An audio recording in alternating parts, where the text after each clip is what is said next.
A distant rumble of thunder echoed above the sprawling Whitmore estate, casting ominous shadows across the grand marble floors.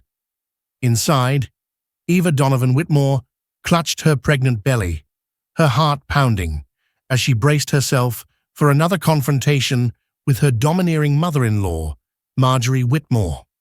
It wasn't that Marjorie disapproved of Eva, she outright resented her, treating her as little more than an inconvenience. Watching from the far end of the corridor was Eva's husband, Adrian Whitmore, a billionaire heir whose fortune could command every comfort on earth, yet who stood frozen as dark secrets and sinister manipulation threatened the very woman he vowed to protect. Eva Donovan Whitmore often reflected on the day she first met Adrian Whitmore's mother, Marjorie. It was at a charity gala in Manhattan, an event hosted by Marjorie herself to benefit orphaned children in Eastern Europe. Eva, then a rising graphic designer with a passion for community service, had been volunteering behind the scenes when she accidentally spilled a drop of champagne on the edge of Marjorie's beaded evening gown. The older woman's gaze turned frigid. Yet, for the sake of Adrian, Marjorie had forced a brittle smile that evening and said, "Be more careful next time, dear." Eva could sense the calculation in those eyes. From that moment on, she knew Marjorie Whitmore was not one to be crossed. Still, nothing prepared her for the cruelty that would surface later.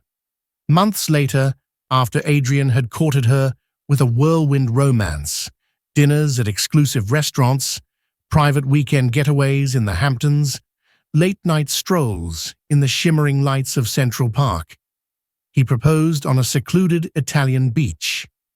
Eva, breathless with love, accepted immediately, having no inkling of the shadow that would soon follow them. She believed that once Marjorie got to know her, the tension would ease. But Marjorie had other ideas. Now Eva was nearly 4 months pregnant and under strict orders from Marjorie to remain at the Whitmore family estate for proper care. The estate was an architectural marvel, nestled on the outskirts of Westchester County, featuring sprawling manicured gardens, a private lake, and a mansion that boasted everything from heated marble floors to secret passageways installed during Prohibition. What was meant to be a dream sanctuary for a soon-to-be mother had turned into a gilded cage. Before Adrian left for a short business trip to negotiate an Infinitec merger in Singapore, he had hesitated. "I don't want to leave you alone with Mother," he confessed, his voice trembling. "She can be overbearing. Promise me you'll call if anything happens." Eva had merely smiled, wanting to appear strong. "I promise," she said, hugging him tightly. "I can handle a few days with her." But she soon discovered that as soon as Adrian's private jet left the country, Marjorie's facade of politeness disappeared entirely. The older woman saw Eva's pregnancy not as a joyous occasion, but as a tool, something to manipulate and control. At first, it was the little remarks, "You're too frail to be walking in the garden alone," or "Are you certain you want to eat that? It might be bad for the baby." Then it escalated. Marjorie began assigning daily schedules to Eva, forcing her to undergo endless traditional treatments or to rest at odd hours, all under the guise of preserving the Whitmore lineage. "Emily Peterson, my private nurse, will watch over you," Marjorie proclaimed one morning. "No more wandering about without supervision. Is that clear?" Eva blinked in confusion, her stomach fluttering with anxiety. "Supervision? Marjorie, I'm pregnant. Not infirm," she tried to protest. Marjorie's frost-grey eyes narrowed. "Don't you dare raise your voice at me. This is my grandchild we're talking about. You will follow my instructions." From then on, Emily Peterson shadowed Eva's every step, notepad in hand, reporting back to Marjorie at regular intervals. It was as if Eva was reduced to a child who couldn't be trusted in her own home.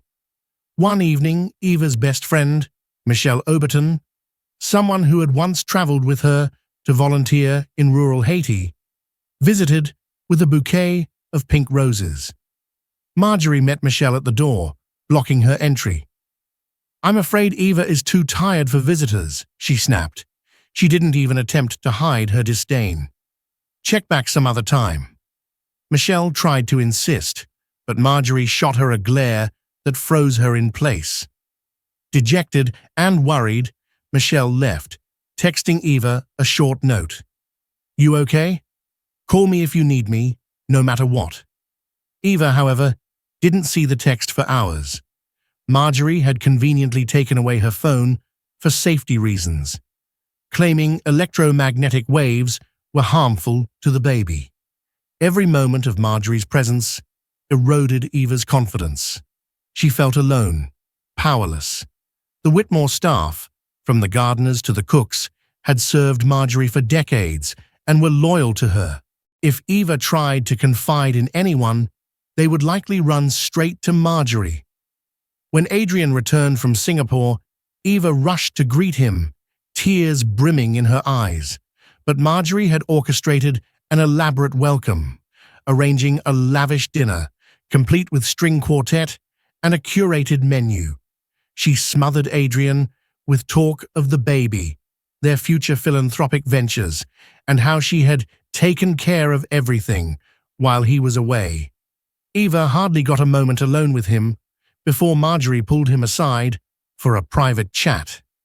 It would take Eva another 3 days to finally find a chance to share her worries with Adrian. She whispered her concerns late one night in their bedroom suite, terrified that someone might be eavesdropping at the door. Adrian seemed troubled. "I had no idea Mother was being so extreme," he said, eyes darting around as if he expected Marjorie to barge in any second. "I'll talk to her, Eva, I promise." However, the next morning, Marjorie cornered Eva in the library, towering over her. "I understand you've been telling my son tales of my mistreatment," she hissed. "How ungrateful. Need I remind you that you married into my family?" Eva's pulse pounded in her ears. "I only told Adrian the truth," she said softly, hugging her belly protectively.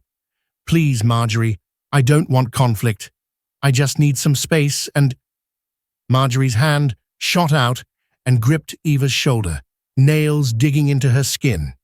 "Keep your mouth shut, or you'll regret it," she warned, voice dripping with venom. Her eyes flickered to Eva's belly. "You'll do as I say, or you might find that this family has no place for you, or your child." Shaken to the core, Eva realized the fight was only beginning. Eva's days at the Whitmore mansion were consumed by a meticulously orchestrated routine: meals at specific times, enforced rest periods, mandatory prenatal classes scheduled by Marjorie with doctors Eva didn't even choose. The woman had an uncanny way of making every controlling gesture seem like it was for Eva's own good. "You will attend Dr. Baudelaire's clinic," Marjorie declared one afternoon. "He's delivered countless heirs for high society families. We don't need any incompetent public hospital staff messing this up." Eva's heart sank. She liked her own doctor, Cecilia Montoya, who championed a more natural approach and put Eva's comfort first. But Marjorie insisted, and Adrian, always busy juggling business expansions, often found it easier to agree with his mother. That's not to say Adrian was indifferent. In fact, he sensed the unease in Eva's eyes each time she was forced into another stifling regimen.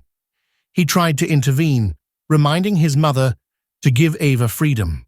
But Marjorie always deflected, feigning hurt and disappointment in Adrian's lack of trust in her maternal wisdom.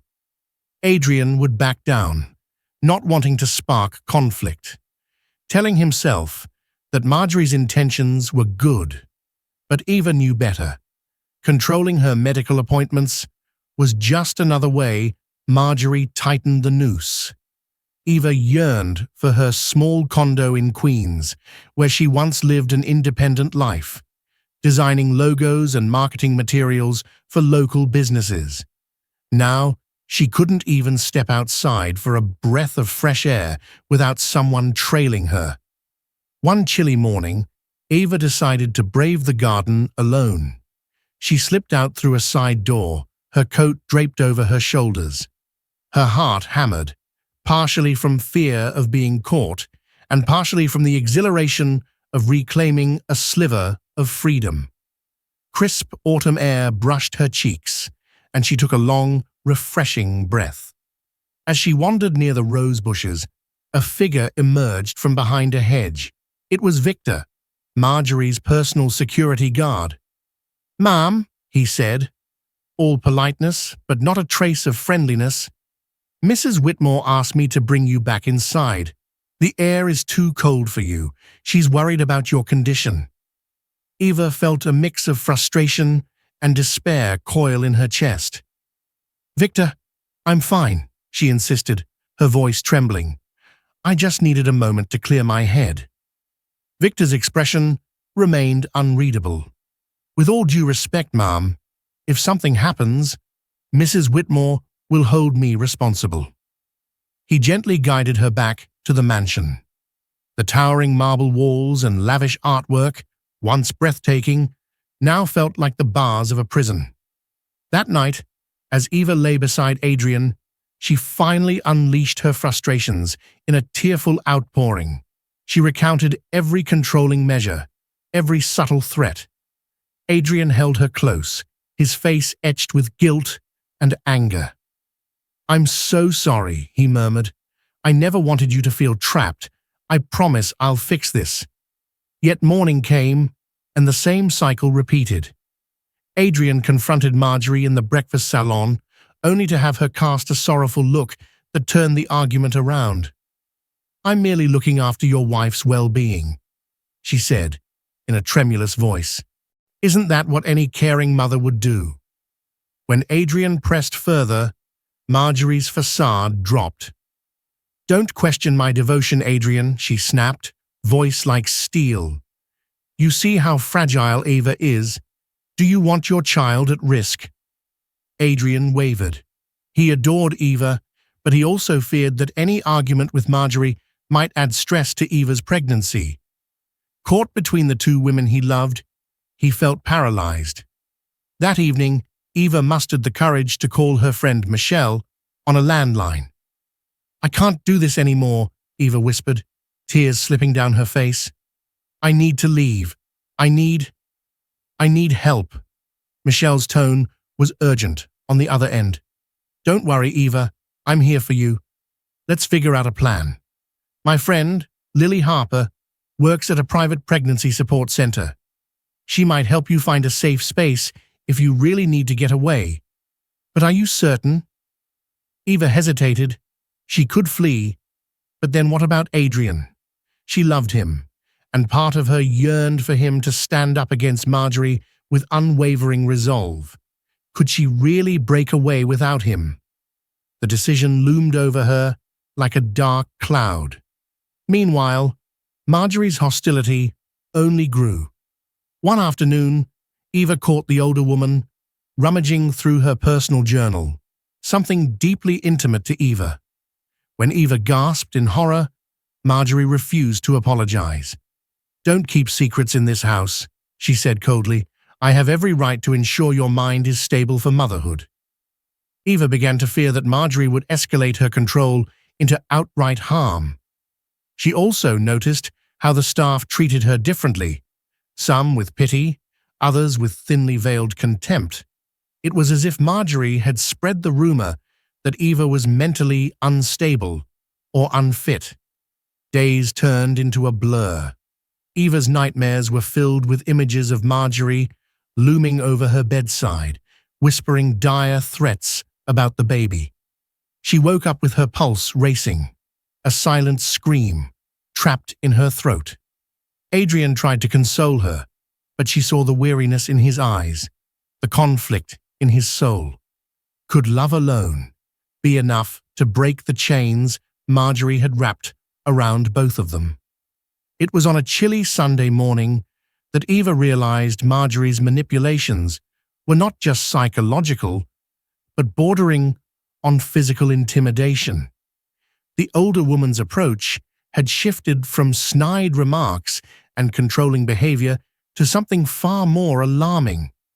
Eva had been in the music room, attempting to play a gentle lullaby on the family's antique Steinway piano, hoping the soft melody might soothe her frayed nerves. She was lost in thought when Marjorie stepped in, arms folded. "Stop that infernal noise," Marjorie snapped, marching over. "You're disturbing the entire household with your nonsense." Eva stiffened, lifting her hands from the keys. "I'm sorry, I thought some music might do you well to remember your place." Marjorie cut her off sharply. "You think because you married Adrian, you're now an actual part of this family. I've spent decades building the Whitmore name and empire. You come from nothing, some lower middle-class background, and think you can waltz in with your modern ideas." She snorted. "My grandchild doesn't need the distraction of your silly hobbies. You should focus on resting and staying obedient." Eva's cheeks burned with both embarrassment and anger.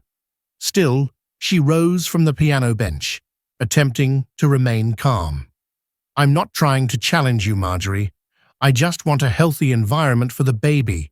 That includes some happiness." "Happiness," Marjorie repeated in a mocking tone. "You're an ungrateful child who can't see how privileged you are, living in luxury, feeding off my son's wealth." Something within Eva snapped. She was exhausted, her pregnancy hormones magnifying every emotional bruise. "I didn't marry Adrian for his money," she said, her voice trembling. "I love him. I don't deserve to be treated like a prisoner in my own home." Marjorie's eyes flashed dangerously. She stepped closer, forcing Eva to back up against the piano. "Don't you dare speak to me like that," she hissed. "I've tolerated your insolence long enough." Before Eva could respond, Marjorie lunged forward, gripping Eva's wrist and twisting it roughly. Pain shot up Eva's arm, and she let out a startled cry. "Stop," Eva pleaded, her free hand protectively covering her belly. "Please, Marjorie." That was when it happened. Marjorie shoved Eva backward, her lower back slamming into the piano's edge. The jolt raced through Eva's body, her heart pounding in sheer terror for her unborn child. Gasping, she managed to steady herself. A pin-drop silence followed. For a moment, even Marjorie appeared stunned by her own aggression.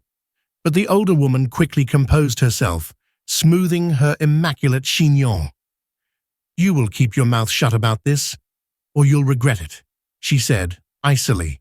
Then, almost as if to add a final insult, Marjorie simply turned on her heel and strode out of the music room, leaving Eva trembling and clutching her bruised wrist. Tears of pain, anger, and fear streamed down Eva's cheeks as she sank onto the piano bench. She felt not only physically hurt, but also heartbroken, realizing the extent of Marjorie's cruelty. She began to wonder, if Marjorie could do this now, when she was pregnant, what would she do once the baby was born?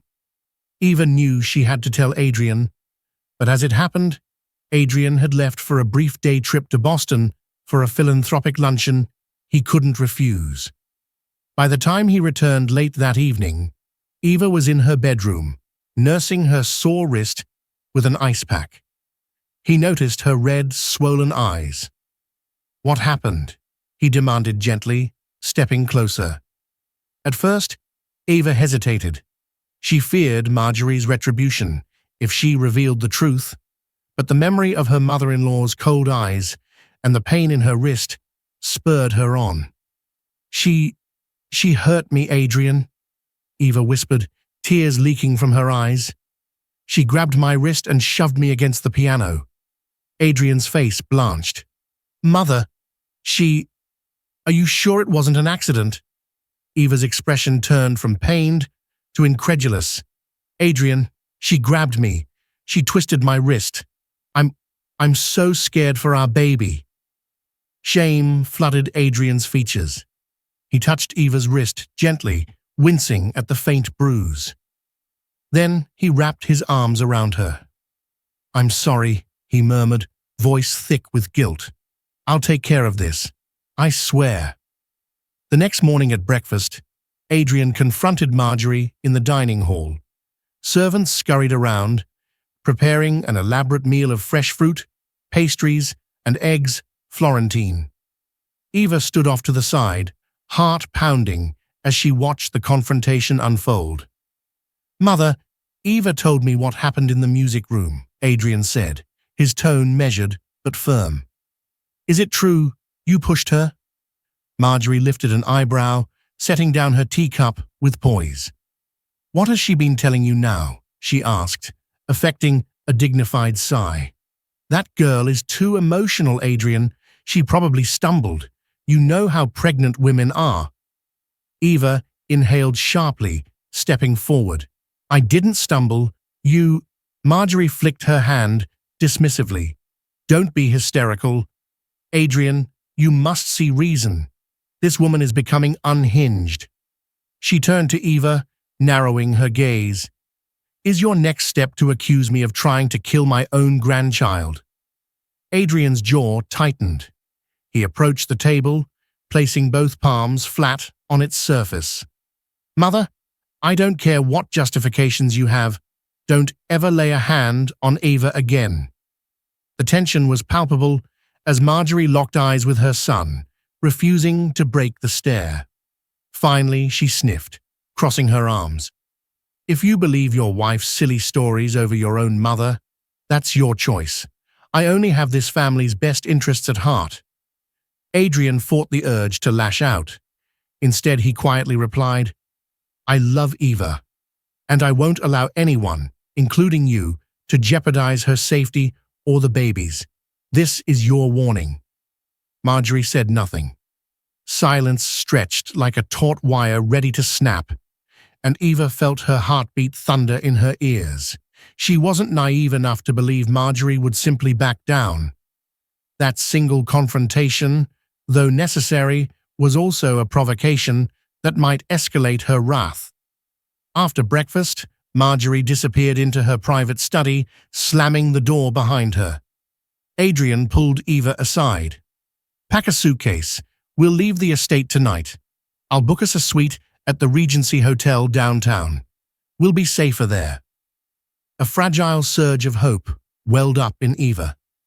Really? You mean that? He nodded, his gaze determined. Yes. I'm not letting her terrorize you anymore. We'll figure out a new living arrangement. Maybe buy another property she doesn't have access to. This ends now. Eva clasped Adrian's hand in relief, tears glistening in her eyes. Finally, she felt some sense of validation. They still had to navigate the unstoppable force that was Marjorie Whitmore, but at least Adrian was stepping up to shield his wife and unborn child. The plan was straightforward. Eva would quietly pack an overnight bag with essentials, while Adrian pretended he had to attend a spontaneous business meeting in the city. They'd tell no one, not even the staff who might inform Marjorie. Then they'd slip out in Adrian's private car with only his personal driver, James, whom Adrian trusted implicitly. Late afternoon sunlight fell through the stained glass windows of the Whitmore foyer, painting the marble floors in kaleidoscopic colors.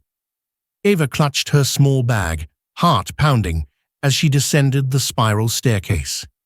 Adrian was waiting at the bottom, tapping his foot in anxious anticipation. He wore a simple navy suit, a clear attempt to blend the air of normal business with a sense of urgency. He offered a reassuring smile. Ready? Eva nodded, her nerves taut.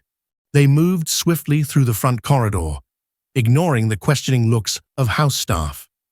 James stood outside, near the limousine, opening the door for them. He didn't ask questions. He'd been with Adrian for years and knew when to respect his employer's silence. Just as Eva climbed into the limo, she heard a voice call out from behind.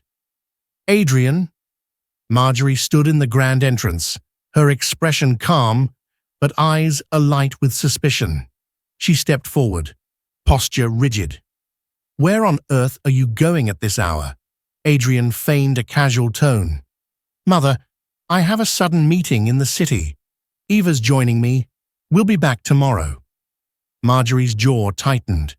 "Why is Eva going with you? You know she needs rest." Adrian shrugged, sliding into the car. "We won't be long." But Marjorie wasn't convinced. She took a step closer, her gaze darting to the luggage in Eva's lap.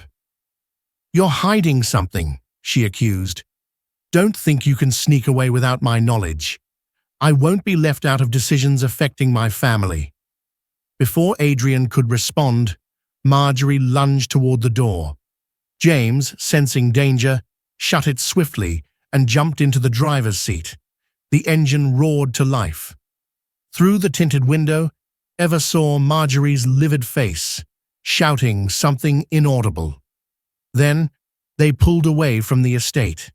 Exhaling a breath she hadn't realized she was holding, Eva's shoulders sagged in relief.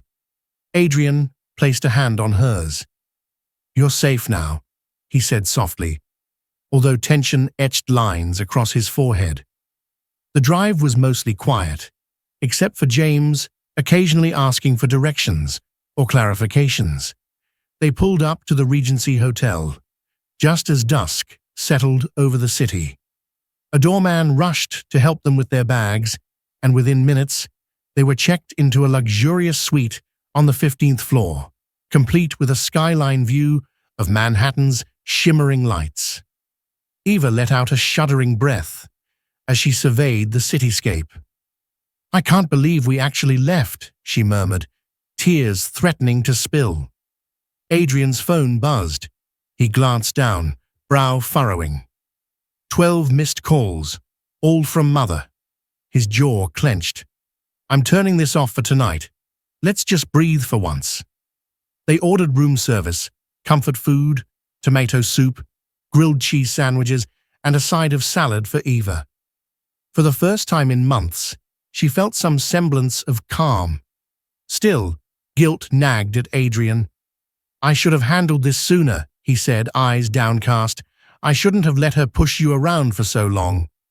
Eva rested a comforting hand on his. "We're here now, and I'm grateful." Yet neither of them could shake the unease that Marjorie's retaliation might not be far behind. The next morning, Eva awoke to find Adrian staring at her, a conflicted look on his face. "I don't just want to hide here," he confessed. "I want a permanent solution. Mother's controlling nature won't simply vanish. I'm prepared to find us another place to live, somewhere she can't barge in.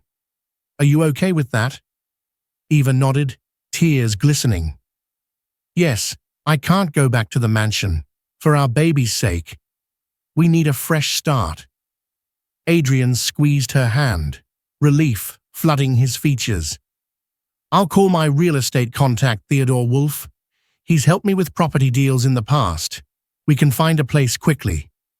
Over the next few days, Eva and Adrian toured a few high-end properties in Manhattan, each boasting modern architecture, high security, and plenty of space for a growing family. They found a penthouse in Tribeca with floor-to-ceiling windows, a private terrace, and a nursery space that made Eva tear up with hope. Adrian immediately placed an offer. Meanwhile, back at the Whitmore estate, Marjorie was not idle. She sent threatening messages to Adrian's phone, everything from guilt-tripping emotional texts, "How could you abandon your own mother?" to ominous warnings that he was making a grave mistake. She also tried to contact Eva directly, leaving voicemails that ranged from sickly sweet pleas to biting attacks on Eva's character. One afternoon, as Eva sat in the plush hotel suite, her new phone rang. She froze at the sight of the caller ID. Marjorie had found her number. Against her better judgment, she answered, hand trembling. "What do you want?" Eva said, voice shaky. "I want my son back, you manipulative little tramp," Marjorie hissed. "You think you can steal him away from me with your sob stories?" Tears stung Eva's eyes, but she fought to maintain her composure. "Adrian chose to leave because of your behavior." Marjorie's laughter was cold. "You're fragile, Eva. Don't forget you're pregnant. Stress isn't good for the baby. Are you sure you want to keep pushing me? There might be consequences." Eva's stomach clenched. "Is that a threat?" "Take it however you please," Marjorie replied, before the line went dead. Eva sank onto the sofa, clutching her belly as if to shield her unborn child from Marjorie's words. When Adrian returned from a short business meeting, she recounted the call through tears. His face darkened, a muscle ticking in his jaw. "That's it," he said. "I'll talk to my lawyer, Gerald Hammond. We're going for a restraining order." Though neither admitted it aloud, both feared Marjorie was capable of almost anything to reassert her control. Word traveled fast within high society circles, and soon enough, the tabloids were swirling with rumors about a rift in the Whitmore family. Headlines speculated on the runaway billionaire heir and the disgraced mother-in-law. At first, Adrian tried to maintain a dignified silence, but the pressure mounted. Social events that Adrian would typically attend, fundraisers, galas, business mixers, now bristled with tension. Whispers followed him, speculating about why he had moved to a hotel suite with his pregnant wife.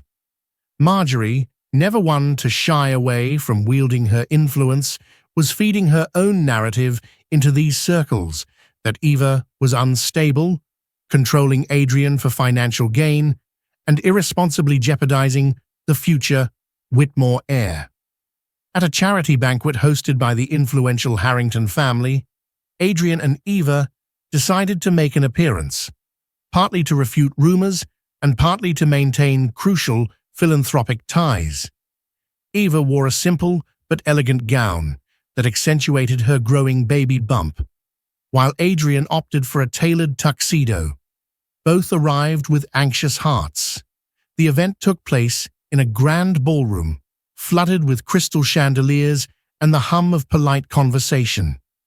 They barely had time to greet a few acquaintances. Some extended polite smiles, while others gave them curious, pitying looks, before Marjorie herself swept into the room, accompanied by none other than Edward Whitmore, Adrian's estranged father. Edward had always remained in the background of the family's affairs, traveling frequently and rarely confronting Marjorie. Gasps rippled through the room as people witnessed the sight of mother and father on one side and Adrian and Eva on the other. For a moment, the entire ballroom seemed to hold its breath. Marjorie approached them with a posture reminiscent of a queen about to reprimand a wayward subject. "How dare you humiliate me like this, Adrian?" she spat, voice low enough not to attract the official event photographers, but loud enough for nearby guests to hear. Edward stood by, an uneasy expression on his face. He was not known for challenging Marjorie, and it seemed tonight would be no different. Adrian took a step forward, placing himself partly in front of Eva. "We're here because we support the Harrington Foundation," he said, voice steady but tense. "We have every right to attend. And for the record, we haven't humiliated anyone but ourselves by allowing this drama to go public." Marjorie's eyes narrowed.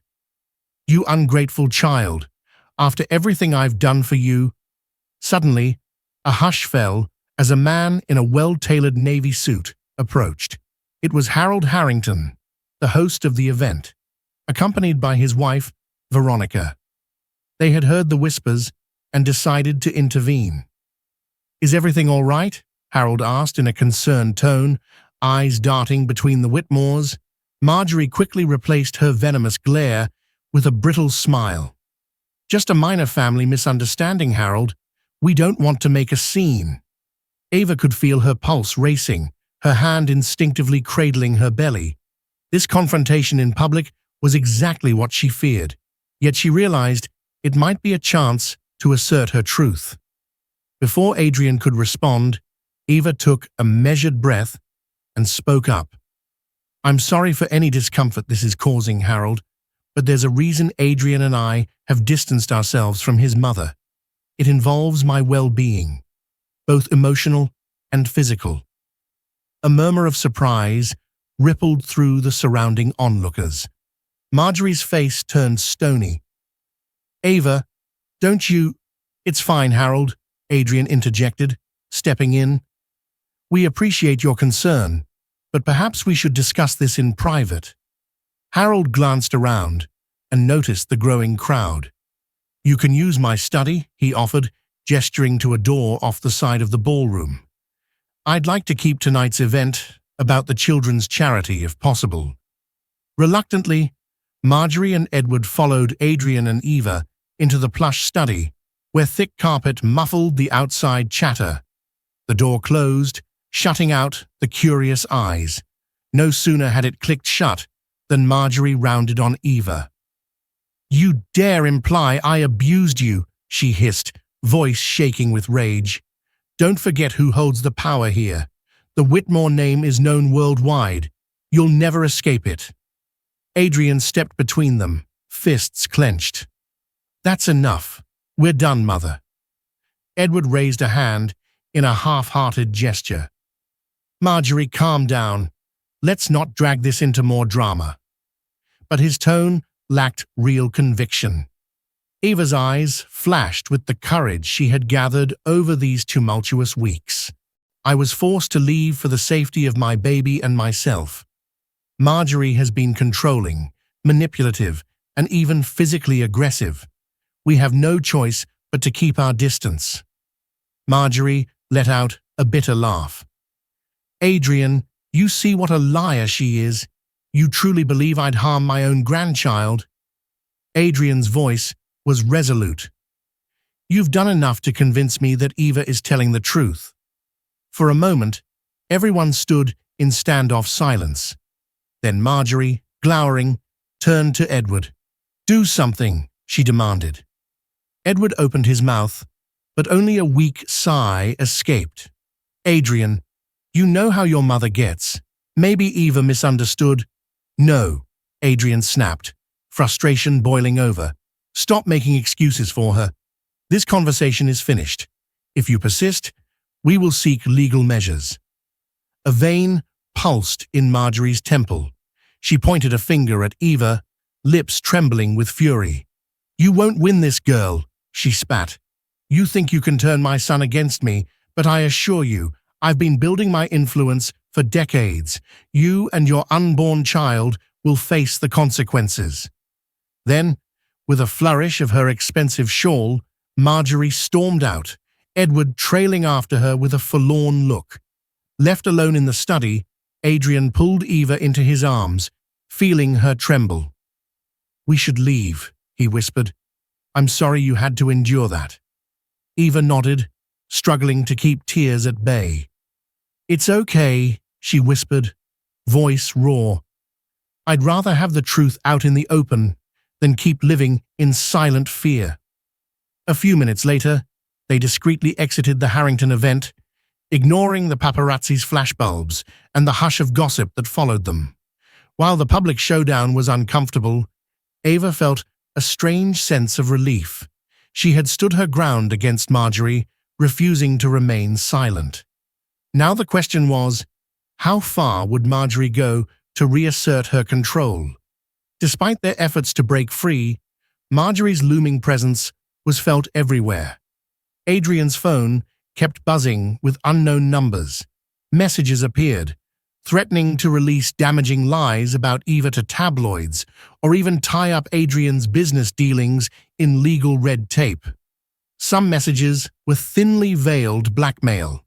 If Adrian didn't return to the Whitmore estate, Marjorie would sabotage certain philanthropic projects or freeze access to family trust funds that supported vital research programs. The newly purchased Tribeca penthouse became Eva's refuge. She spent her days arranging the nursery, determined to create a safe environment for her soon-to-arrive baby.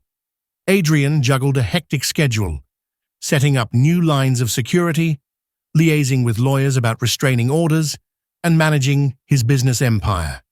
He also planned a grand baby shower for Eva, hoping to fill her life with positivity and supportive friends.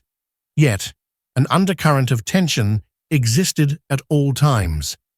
Eva often gazed out the penthouse windows, scanning the streets below with an anxious heart. She half expected a car full of Marjorie's associates to appear, dragging her back to the estate. Every unexpected knock at the door made her pulse spike. About a week after the public confrontation, Eva's friend Michelle Overton dropped by with homemade muffins. They chatted in the living room, the city skyline stretching behind them.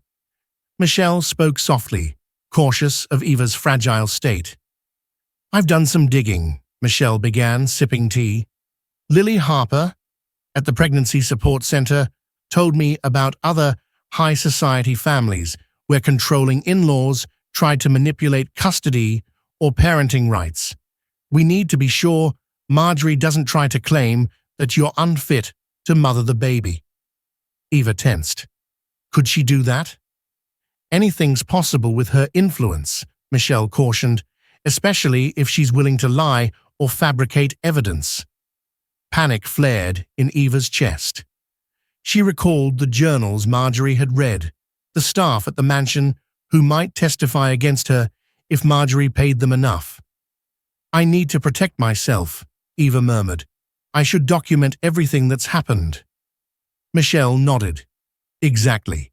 Keep a record of all incidents, calls, messages, even medical visits. You have Dr. Cecilia Montoya, right? She can vouch for your health and well-being."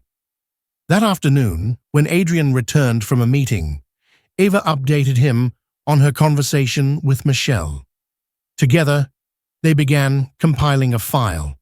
Timestamps of every threatening voicemail, screenshots of text messages, even a statement from Eva detailing Marjorie's physical aggression in the music room. Adrian passed this to his lawyer, Gerald Hammond, who quietly readied it for potential legal battles. A few days later, a letter arrived at their penthouse via certified mail. Eva's hands shook as she opened it. It was from Marjorie's own lawyer, a formal notice accusing Eva of mental instability and parental negligence, implying that once the baby was born, Marjorie might seek legal guardianship. The letter claimed Eva had proven herself incapable of nurturing an heir to the Whitmore family.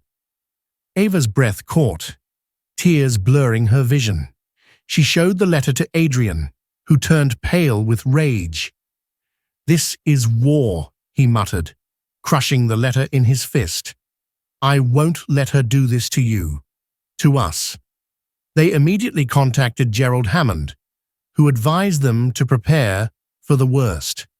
"While it's difficult for a grandmother to claim custody under normal circumstances, your mother has significant resources," the lawyer warned. "We need to gather every piece of evidence that Eva is stable, healthy, and a fit mother." During that same week, Adrian discovered that certain board members of his company, Whitmore Enterprises, had received complaints from Marjorie about his irresponsible leadership. She was attempting to undermine his position, all in a twisted bid to force him back under her thumb. "It's like she's attacking us from all sides," Eva whispered one night, wrapping her arms around her belly as she sat in bed. Adrian took her hand in both of his. "We're going to stand firm. She may have power, but she won't destroy us." Yet as the weeks rolled on, Eva noticed a change in Adrian. He was worn thin by the constant attacks, juggling corporate battles, the looming lawsuit threats, and ensuring Eva's safety. She worried the stress would affect his health or overshadow the joy of their impending parenthood. Late at night, she'd find him in the living room, staring out at the glittering skyline, phone in hand, tension carved into his features. "Adrian," she said gently one such evening, slipping her arms around him. "We'll get through this." He turned to her, eyes heavy. "I never thought my own mother would become an enemy," he murmured. "It's surreal. Part of me still wishes for reconciliation, but I can't let her near you or our baby, not with the way she's acting." Eva placed her palm over his heart. "You're doing the right thing. Our baby's safety comes first." Despite the darkness of Marjorie's threats, small moments of warmth and love emerged. They assembled the crib together, painting the nursery walls in a soothing shade of pale yellow. They attended a prenatal class with Dr. Montoya, who praised Eva's health and told them the baby was growing beautifully. For an hour each day, Adrian and Eva would walk hand in hand through a nearby park, forging a quiet sense of normalcy. The underlying fear, however, never fully disappeared. Any day, Marjorie could escalate her efforts, perhaps meddling with hospital records, bribing staff, or even appearing at their doorstep unannounced. They were at the mercy of a powerful woman with no moral qualms about tearing her own family apart. Tension crescendoed when Eva entered her third trimester. Dr. Montoya recommended she avoid stress as much as possible. Easy advice to give, but hard to follow in the face of Marjorie's unyielding vendetta. Eva began to have bouts of high blood pressure, and her doctor warned of potential complications if the anxiety continued. One late afternoon, as Eva rested in the penthouse living room, she felt a sudden tightening in her abdomen. Fear prickled in her mind. Was she going into early labor? She breathed through the discomfort until it subsided, but it was a stark reminder of how vulnerable she was. Adrian, upon learning this, decided to accelerate the legal process. Gerald Hammond filed an official restraining order against Marjorie Whitmore, citing harassment, threats, and documented instances of physical aggression. The evidence was compelling, and the court quickly scheduled a preliminary hearing to decide whether to grant the order. On the day of the hearing, Eva and Adrian arrived at the courthouse, hearts pounding. It was a modest building in the heart of Manhattan, a swirl of attorneys, clerks, and anxious families. Eva wore a simple maternity dress, while Adrian donned a subdued grey suit. Neither wanted to appear flashy or arrogant, only truthful. They found Marjorie already there with her legal entourage, including a high-powered attorney rumored to have ties with top judicial figures. She shot Eva a venomous look as they passed in the corridor. Meanwhile, Edward Whitmore was conspicuously absent, perhaps unwilling to face the spectacle. Inside the courtroom, the proceedings began swiftly. Gerald Hammond presented their case. Testimonies, documented threats, medical notes from Dr. Montoya verifying Eva's mental and physical well-being, and a photograph of Eva's bruised wrist from the music room altercation. Eva trembled on the stand as she recounted the psychological and physical abuse. Adrian's jaw tightened, tears burning in his eyes as he listened to his wife relive the nightmare. Then it was Marjorie's turn. She portrayed Eva as a manipulative gold digger who orchestrated injuries for sympathy. She even submitted statements from staff at the Whitmore estate, many of whom owed Marjorie their livelihood, claiming Eva was unbalanced, prone to mood swings, and had staged confrontations. The tension was suffocating. Eva felt her pulse pounding in her throat, her hands clammy as she resisted the urge to bolt from the courtroom. Adrian's fingers laced with hers, a steady reminder of his support. After hours of back and forth, the judge, a stern-faced woman named Justice Delgado, called for order. She took a moment to review the evidence, her gaze flicking between Marjorie and Eva. "This is not an easy case," the judge began. "Family disputes rarely are. However, the evidence presented, voicemails, text messages, medical records, suggests that Ms. Marjorie Whitmore has acted in a manner that any reasonable person would deem threatening and harmful. Furthermore, I have seen insufficient proof to substantiate Ms. Whitmore's counterclaims of manipulation against Mrs. Eva Donovan Whitmore. The staff testimonies conflict with medical and photographic evidence." Marjorie's attorney tried to interrupt, but Justice Delgado silenced him with a raised hand.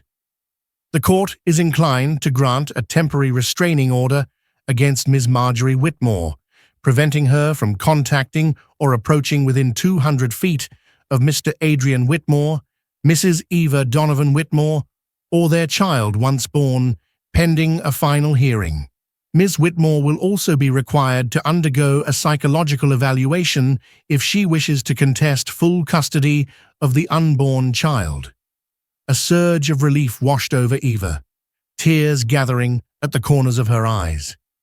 Adrian exhaled a shaky breath, reaching for her hand. Marjorie, however, stood seething. In a final act of defiance, she pointed an accusing finger at Eva.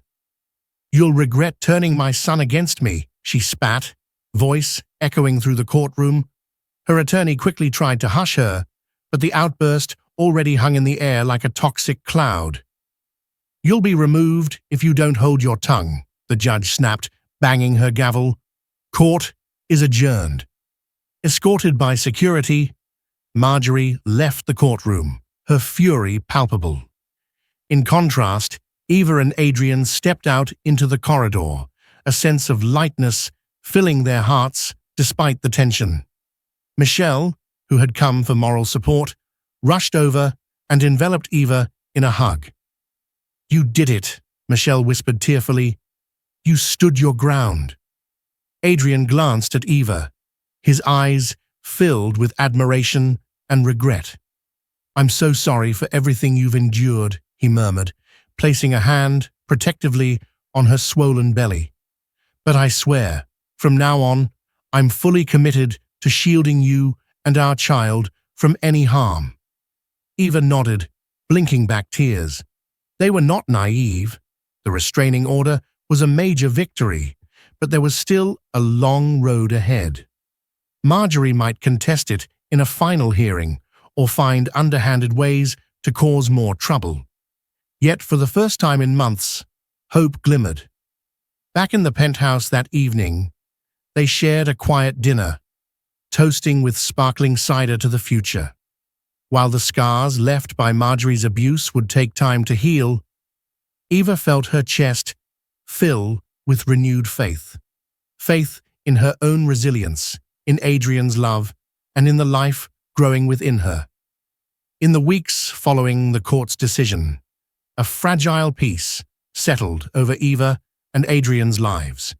Marjorie was legally barred from contacting them, and the hush of her absence felt surreal. No more threatening calls in the middle of the night. No more scathing messages delivered through lawyers. Yet Eva couldn't help but remain vigilant, half expecting Marjorie to circumvent the restraining order in some clandestine way. Dr. Montoya closely monitored Eva's pregnancy, recommending light exercises, plenty of rest, and a supportive environment. Freed from the daily torment of Marjorie's presence, Eva's blood pressure stabilized, and her health improved drastically. She focused on the baby's nursery, taking joy in every small detail. From hanging pastel artwork on the walls to folding tiny onesies in a chest of drawers. Adrian was equally enthusiastic, reading up on fatherhood, even practicing swaddling techniques on a teddy bear. Around the 8th month, they hosted an intimate baby shower at the Tribeca penthouse. Close friends like Michelle, Lily Harper, and a few of Adrian's trusted colleagues attended. Balloons, flowers, and laughter filled the space that had once felt overshadowed by fear. It was a day of celebration, a beacon of hope amid the tumult that had plagued them. Between sips of fruit punch, Lily Harper asked, "Do you think Marjorie will try anything when the baby's born?" Eva exchanged a look with Adrian. "We can't rule it out," she admitted softly, "but we have the court order, and Adrian's lawyer is on standby if she tries to pull any stunts." Adrian nodded, placing a reassuring hand on Eva's shoulder. "We're also in the process of installing extra security measures at the penthouse, cameras, an alarm system, just in case." The conversation quieted for a moment, the weight of Marjorie's looming threat palpable. But soon enough, the baby shower resumed with games and genuine excitement for the little life soon to enter the world. As Ava's due date approached, she and Adrian made arrangements to deliver at a reputable private hospital. Dr. Montoya would oversee the birth, ensuring minimal stress and maximum comfort. The hospital administration, forewarned of possible family complications, added special security protocols. Marjorie's name and photo circulated among staff to ensure she couldn't sneak in. Early one morning, Eva woke with labor pains that gradually intensified. Adrian, though carefully prepared, was a bundle of nerves. He fumbled with the hospital bag, nearly forgetting his phone on the nightstand in his rush. Michelle arrived to help, offering calming reassurances and guiding them down to the waiting car. The city lights blurred past as they sped toward the hospital. Despite her contractions, Eva leaned into Adrian's arms, feeling both anxious and exhilarated. They were on the cusp of a profound moment, one that would change their lives forever. Within the controlled environment of the hospital suite, Dr. Montoya calmly guided Eva through each contraction, coaching Adrian on how to support her best. Hours felt like days. Each wave of pain pushed Eva closer to the edge of her endurance. Yet, as she clung to Adrian's hand, she drew strength from his presence. He whispered words of encouragement, kissing her forehead, promising that their child would be safe and loved. After intense labor, a newborn's cry filled the room. A baby boy, delicate and perfect, announced his arrival. Tears streamed down Eva's face as the nurse placed the wriggling infant against her chest. Adrian, overcome by emotion, pressed his lips to Eva's temple. "He's here," Adrian whispered, voice choked with gratitude. For a few minutes, the world around them faded into a comforting blur. The battles with Marjorie, the sleepless nights of worry, all of it seemed distant compared to the warmth of their new baby's tiny heartbeat against Eva's. The next day, the news spread throughout their social circles. Adrian and Eva had welcomed a healthy baby boy named Theo Donovan Whitmore. Congratulatory messages flooded in, some from well-wishers, others from business associates eager to stay in Adrian's good graces. But one message stood out, a solitary card delivered by courier with no return address. Adrian opened it cautiously. The card read, in looping cursive, "Congratulations on your little one. He'll always be a Whitmore. Don't forget that." There was no signature, but they both recognized Marjorie's handwriting instantly. Eva's hand shook as she placed it aside. But she looked at Adrian, who gently cradled baby Theo in his arms, and saw the unwavering resolve in his gaze. "We're together," he reminded her softly. "No matter what she tries, we protect our family." Eva exhaled, nodding. The fear might linger, but the love she felt for her husband and newborn son was stronger. The first chapter of their child's life would not be tainted by Marjorie's cruelty. they had broken free, forging a new path defined not by the Whitmore legacy alone, but by the love they shared as a family. A new dawn had arrived, and with it, a fervent hope that the scars of the past would heal in the warmth of an unbreakable bond. Thank you for following the emotional and turbulent journey of mother-in-law tortures pregnant wife. But the billionaire is standing behind and witnessing everything. Eva's struggle against Marjorie's oppression shows that courage, love, and perseverance can overcome even the most entrenched family dynamics. In the end, Eva and Adrian discovered that true strength comes not from wealth or status, but from unwavering loyalty and the willingness to protect each other, no matter the cost. If this story gripped your heart and kept you rooting for Eva every step of the way, please be sure to like, share, and subscribe to our channel. Your support enables us to bring you more riveting tales of resilience, romance, and redemption. We hope you'll stay tuned for future stories that explore the depths of human emotion and the power of hope in the face of adversity. Thank you for watching.